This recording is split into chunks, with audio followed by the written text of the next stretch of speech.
दोस्तों नमस्कार, आदाब। मैं शब्बीर मोमिन, आप देख रहे हैं न्यूज दर्पण। दोस्तों आज जिक्र करेंगे सियासत का, जिक्र करेंगे आज आसमान की तरफ गए आदित्य L1 का, जिक्र करेंगे आज चंद्रयान 3 के वहां पर रोवर जो काम कर रहा है उसका। तो करते हैं चंद्रयान 3 के रोवर से। दोस्तों 23 अगस्त 2023 को भारत ने जहां चंद्रयान 3 चांद पर उतार कर एक इतिहास रच दिया है, वहीं पर साथ साथ ये हुआ प्रज्ञान रोवर है जो चंद्रयान से अलग हुआ है, वहां पर काम कर रहा है अपना। उसने ऐसे चित्र, ऐसी फोटो, ऐसे तस्वीर भेजी हैं जिन्हें देखकर वैज्ञानिक हैरान हैं। वहां पर उसने तस्वीर से पता चला है कि वहाँ बहुत सारे खनिज लवण तो हैं ही, उसके साथ साथ वहाँ पर चट्टाने हैं और ऑक्सीजन के कुछ अंश भी वहाँ वैज्ञानिकों को मिले हैं। इसे वैज्ञानिक अचंभित और हैरान हैं और खुश भी हैं, गदगद हैं। इसके साथ ही साथ प्रज्ञान रोवर के द्वारा भेजी गई तस्वीरें कुछ ऐसा दर्शाती हैं जिन पर साइंसदान बहुत टाइम से मेहनत कर रहे थे, एस्ट्रोनॉट्स जिनकी तलाश कर रहे थे कि एलियन का बार बार पता चल रहा था। एलियन के बारे में बहुत सारी जिक्र आप सुन रहे हैं, लगातार वैज्ञानिक इसके बारे में जिक्र कर रहे हैं, चिंतन कर रहे हैं, तलाश कर रहे हैं। लेकिन प्रज्ञान रोवर ने जो तस्वीरें भेजी हैं उससे ये बात साफ हो जाती है कि चंद्रमा की सतह पर एलियन मौजूद है।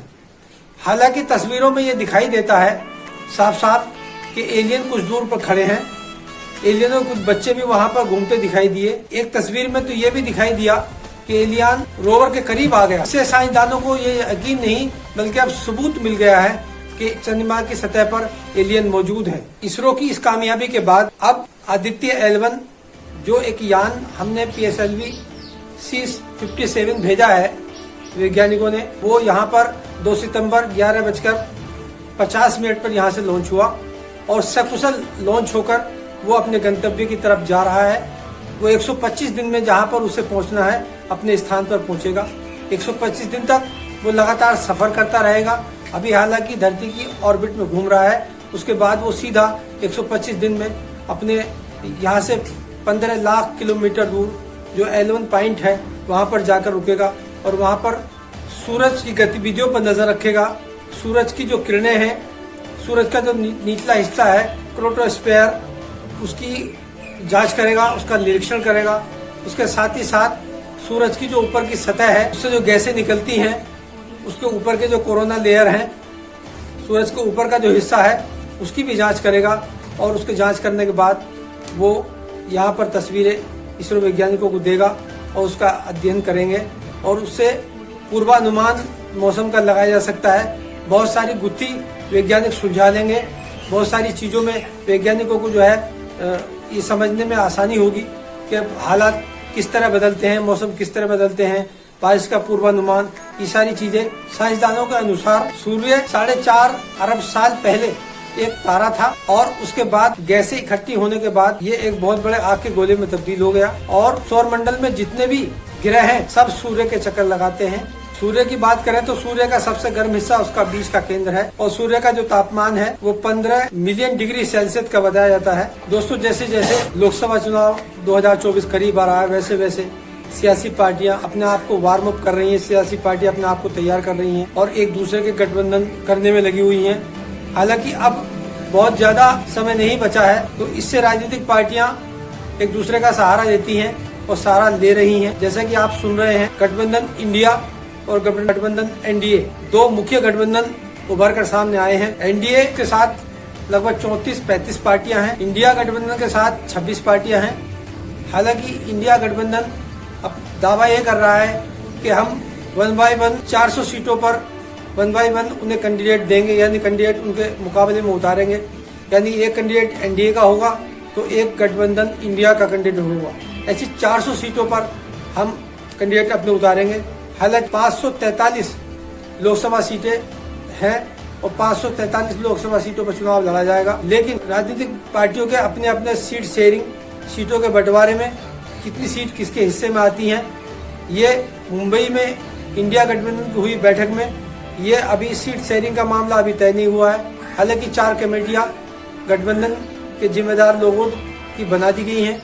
31 अगस्त और 1 सितंबर तक 2 दिन चली इंडिया गठबंधन की मुंबई में बैठक समाप्त हो गई। समाप्ति पर इंडिया गठबंधन के सभी नेता बोले और सभी ने अपनी अपनी बात रखी। इसमें प्रेस की आज़ादी का जिक्र भी आया। हालांकि उन्होंने बताया कि मोदी प्रेस को आज़ादी नहीं है और हमने देखा भी है कि जगह जगह पत्रकारों पर मुकदमे हो रहे हैं, जगह जगह पत्रकारों को जेल में डाला जा रहा है, छोटी छोटी बातों पर पत्रकारों को धमकाया जाता है। अभी उत्तर प्रदेश सरकार का एक हालिया बयान आया कि कोई भी पत्रकार ऐसी कोई खबर न चलाए जिसकी वो जवाबदेही नहीं दे सकता। तोड़ मोड़ कर खबर चलाने वाला इलेक्ट्रॉनिक या प्रिंट मीडिया का कोई भी पत्रकार अगर कोई ऐसी खबर चलाता है जिससे सरकार की छवि धूमिल हो, सरकार की छवि को नुकसान हो, ऐसी खबर के लिए उसे जेल जाना पड़ सकता है।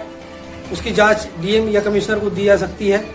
ऐसा फरमान उत्तर प्रदेश सरकार का आने के बाद पत्रकारों में कौतूहल एक चर्चा का विषय बना हुआ है। एक तरफ आपको मालूम है जैसे कि राहुल गांधी की पदयात्रा इस टाइम चल रही है।